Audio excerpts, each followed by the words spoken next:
What we're going to look at now is the HUD-1 closing statement A to B, first leg of the transaction, page 1.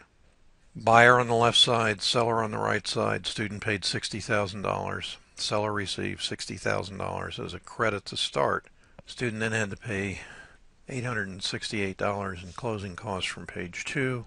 Seller had to pay county accrued taxes for the last month of this year, as was a credit to our student buyer. The seller's closing costs were $8,051.26.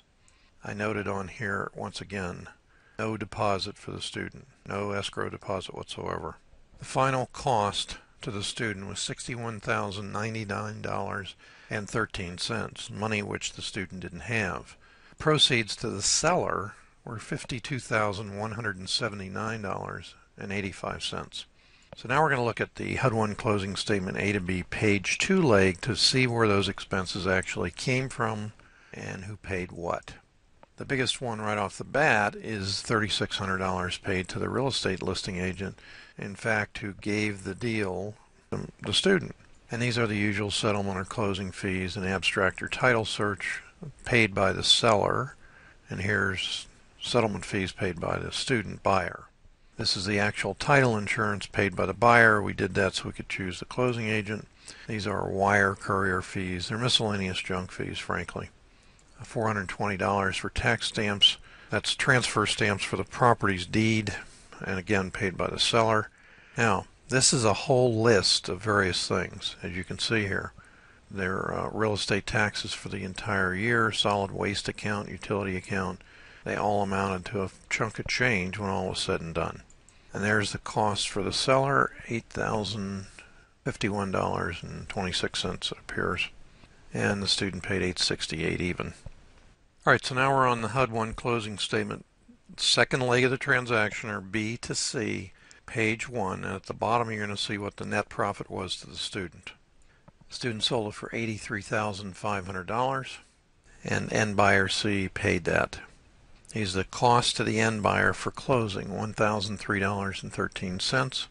These are accrued taxes for the last month of the year. Again, for the seller, they're a debit, and they become a credit for the buyer. These are the closing costs from page 2 of $3,784.50, it appears. And that's what the student had to pay when he sold the property. We'll see those on page 2 in just a minute. Now, this is the investment return. As you can see, it's $61,099.13. It's not coincidental that that's the exact amount on the A to B transaction the student had to pay.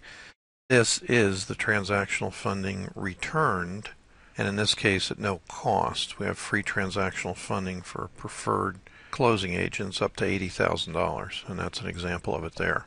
And here's the bottom line. You can see that when all was said and done in this particular case, the student made $18,847.50 profit with no money in the deal.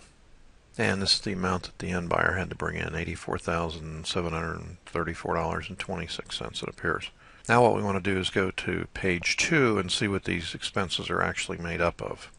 So the first interesting part of this transaction is, in fact, the student paid a realtor $2,500 who brought the end buyer.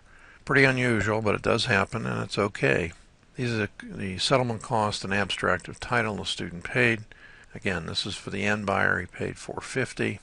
Title insurance was paid by the end buyer. And these, again, are miscellaneous costs and expenses that are just cover basic fees. And there's the tax stamps paid by the student. And these particular costs you saw in the last HUD, and they were made up of lien search and solid waste, utility deposit, and so on and so forth, and taxes for 2013, by the way. Now those were paid through, actually it turns out to be November of the year, and the other charge on the front page is from November until the end of the year. But there's no charge here because they've already been paid on the A to B leg. So here's the bottom line, $1,003.13 for the end buyer's closing cost, $3,784.50 for the student's closing cost, and the biggest part of which was the $2,500 referral fee to a builder who brought in an end buyer.